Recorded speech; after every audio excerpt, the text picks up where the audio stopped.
Hello दोस्तों, आप सभी का स्वागत है एनीमे की इस दुनिया में। तो दोस्तों, इस एपिसोड की स्टार्टिंग मीशा और साशा को दिखाने से होती है। यहाँ पर साशा मीशा से पूछती है कि क्या तुम एनोस को लाइक करती हो, जिस पर मीशा हाँ में जवाब देती है। और जब सेम क्वेश्चन मीशा साशा से पूछती है तो साशा साफ साफ मना कर देती है कि वो एनोस जैसे लड़के को कभी लाइक नहीं करेगी। लेकिन उसके टमाटर जैसे लाल चेहरे को देखकर हम समझ पाते हैं कि वो झूठ बोल रही है, झूठ ले गई की। साथ ही में साशा यहाँ पर उसके डिमोनिक आइस के बारे में भी बात करती है कि उसकी डिमोनिक आइस को देखकर कोई भी उसके पास नहीं आता था और ना ही उसने कभी घर से बाहर जाने की हिम्मत की, क्योंकि उसकी डिमोनिक आइस हमेशा डिस्ट्रक्शन ही करती थी। लेकिन एक मीशा ही थी जो बिना डरे उसके पास आती थी और मीशा की वजह से ही उसने अपने डिमोनिक आइस पर थोड़ा बहुत ही सही पर कंट्रोल करना सीख लिया था। इसके बाद सीन शिफ्ट होता है और हम एनोस और मीशा को क्लास में बैठे हुए देखते हैं। उनकी बातों से हमें पता चलता है कि अगले दिन साशा का बर्थडे है और मीशा उसे गिफ्ट देने के बारे में सोच रही है।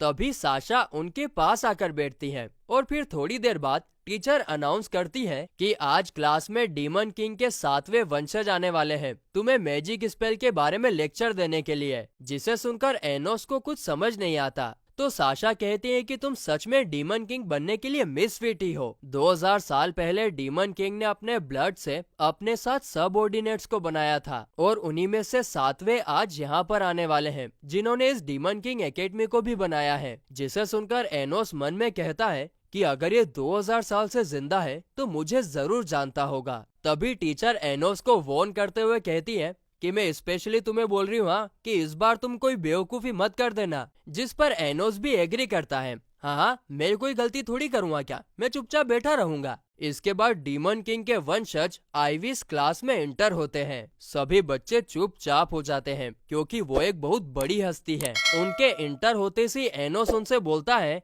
हे आइविस, तुमसे मिलने काफी दिन हो गए, काफी टाइम बाद मिल रहे हैं हम। जिसे सुनकर टीचर कहती है, क्या पागल लड़का है ये। वो तुरंत आइविस से माफी मांगती है और एनोस को रस्टिकेट करने के बारे में कहती है। लेकिन आइविस टीचर को रोकते हुए एनोस से पूछता है, क्या हम दोनों एक दूसरे को जानते हैं। दरअसल आइविस को 2000 साल पहले का कुछ भी याद नहीं होता सिवाय उसके मास्टर द डीमन किंग के। जिस पर एनोस कहता है कि तब तो तुम मुझे जानते ही होंगे। बस इतना कहते ही वो आइविस की मेमोरी को स्कैन करने लगता है ताकि उसे सब कुछ याद आ जाए। और इधर तो टीचर और स्टूडेंट्स की भयंकर वाली फट गई थी कि क्या आदमी यार, ये इनके साथ क्या कर रहा है। तो वहीं एनोस को आइविस की मेमोरी से कुछ भी खास पता नहीं चलता। इसके बाद हम देखते हैं कि आइविस एनोस की इस हरकत से जरा भी नाराज नहीं होता, बल्कि वो चुपचाप आगे जाकर अपना लेक्चर देने लगता है। अब पूरा लेक्चर खत्म होने के बाद हम एनोस और आइविस को बात करते हुए देखते हैं। आइविस कहता है कि क्लास में जब तुमने मेरे माइंड को स्कैन किया तब मुझे लगा कि मैं 2000 साल पहले जा चुका हूँ। तुमने जब क्या किया था। जिस पर एनोस उसे मैजिक का नाम बताता है जो कि एक एंशिएंट मैजिक है और आज के समय में उस मैजिक के बारे में कुछ ही लोगों को पता है। और यहाँ पर एनोस आइविस को सीधे सीधे बता देता है कि उसका मास्टर और कोई नहीं बल्कि वो खुद है और वो जिसे अब तक अपना मास्टर मानते आ रहा था वो एक फेक डीमन किंग है, जिसे 2000 साल पहले मेरे जाने के बाद किसी ने बनाया है और शायद उसी ने तुम्हारी मेमोरी के साथ भी छेड़खानी करी है।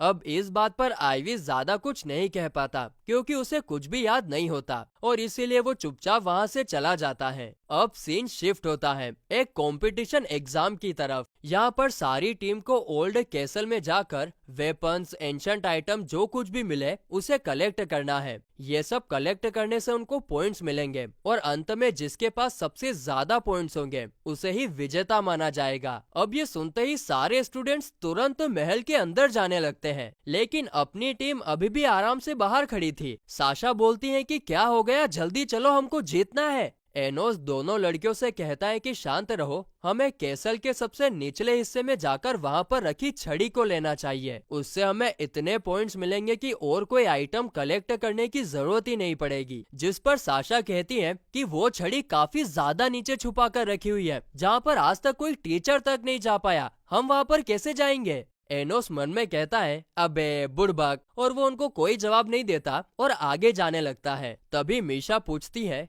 कि तुम्हें कैसे पता कि वो छड़ी हमें नीचे मिल ही जाएगी। जिस पर एनोस कहता है ये कैसल ही मेरा है, मुझे सब कुछ पता है। इसके बाद चलते चलते साशा आगे निकल जाती है और तब एनोस मीशा से कहता है कि नीचे ट्रेजर रूम में तुम्हें जरूर कोई काम की चीज मिल जाएगी जिसे तुम साशा को गिफ्ट दे सकती हो, और मैं तुम्हारे लिए भी कोई चीज ले लूंगा। वैसे तुम्हारा बर्थडे कब है? जिस पर मीशा कहती है कल, यानी कि वो और साशा ट्विंस है। लेकिन मीशा को कोई गिफ्ट नहीं चाहिए होता है, वो बस साशा को गिफ्ट देकर खुश करना चाहती है। अब आगे चलते चलते वे लोग एक दीवार के पास पहुंचते हैं जहां से आगे जाने का कोई रास्ता नहीं होता। यहाँ पर साशा अपनी डिमोनिक आइज का यूज करती है ताकि अगर कोई सीक्रेट पैसेज हो तो उसका पता चल सके, लेकिन ऐसा कोई सीक्रेट पैसेज वहाँ पर नहीं होता। जिसके बाद एनोस बोलता है, ए छोरी, ये कैसल मेरा है, मुझे पता है कि क्या करना है। और वो एक दीवार को तोड़ते हुए दूसरी तरफ निकलता है और सच में वहाँ पर एक सीक्रेट पैसेज निकलता है। दीवार के दूसरी तरफ एक काफी खूबसूरत कमरा था जिसे देखकर एनोस मन में कहता है कि ये कमरा 2000 साल पहले जैसा था उससे थोड़ा अलग लग रहा है। तो वहीं उस कमरे से आगे जाने पर उन्हें वो दरवाजा भी मिल जाता है जिसके पीछे प्राचीन छड़ी रखी हुई है। उस दरवाजे को देखकर मीशा कहती है कि इस पर एंटी मैजिक स्पेल किया गया है, यानी कि इसे ताकतवर से ताकतवर स्पेल भी नहीं खोल पाएगा। जिसे सुनकर साशा भड़क जाती है कि तो फिर हम इसे खोलेंगे कैसे? जिस पर एनोस कहता है कि कभी कभार अपना दिमाग भी यूज कर लिया करो बालिका, हमेशा मैजिक पर डिपेंड रहना सही नहीं है। बस इतना कहते ही वो अपने दोनों हाथों की ताकत लगाकर दरवाजे को खोल देता है, यानी कि उसे किसी मैजिक से नहीं बल्कि ताकत से खोलना था। तो वहीं इतनी खूबसूरत छड़ी को देखकर साशा काफी ज्यादा खुश होती है। दूसरी तरफ एनोस मीशा को ट्रेजर रूम में लेकर जाता है जहां पर काफी सारी सोने चांदी की चीजें रखी हुई थी। आगे एनोस मीशा से कहता है कि तुम्हें जो भी पसंद है तुम साशा के लिए यहाँ से ले सकती हो। जिसे सुनकर मीशा इधर उधर नजर दौड़ाती है और उसे एक रेड कलर का कोट बहुत पसंद आता है और फिर वो उसे साशा के लिए उठा लेती है और हम उसके चेहरे पर एक अजीब सी प्यारी सी हंसी साफ साफ देख पाते हैं। यहाँ पर उसकी नजर वहाँ पर रखी एक सिल्वर रिंग पर भी पड़ती है जो कि दिखने में काफी ज्यादा खूबसूरत थी। जिसे देखकर एनोस उस रिंग की विशेषताएं बताते हुए कहता है कि अगर ये रिंग तुम्हें पसंद है तो तुम ले सकती हो। लेकिन मीशा मना कर देती है क्योंकि वो साशा के लिए गिफ्ट लेकर काफी ज्यादा खुश थी। इसके बाद वे दोनों ट्रेजर रूम से बाहर आते हैं जहाँ पर साशा ने पहले ही वो छड़ी उठा ली थी। बाहर आने के बाद मीशा प्यार से वो गिफ्ट साशा को देती है, जिसे देखकर साशा बोलती है कि मैं तो तुम्हारे लिए कुछ भी नहीं लेकर आई। लेकिन मीशा कहती है कि उसे कुछ नहीं चाहिए। तभी हम देखते हैं कि गिफ्ट लेते वक्त साशा की डिमोनिक आइस एक्टिवेट होती है। इसके बाद साशा उस गिफ्ट को ट्राई करने का डिसाइड करती है, लेकिन एनोस वहीं पर खड़ा उन दोनों को घूर रहा था। जिसे देखकर साशा एनोस को बोलती है,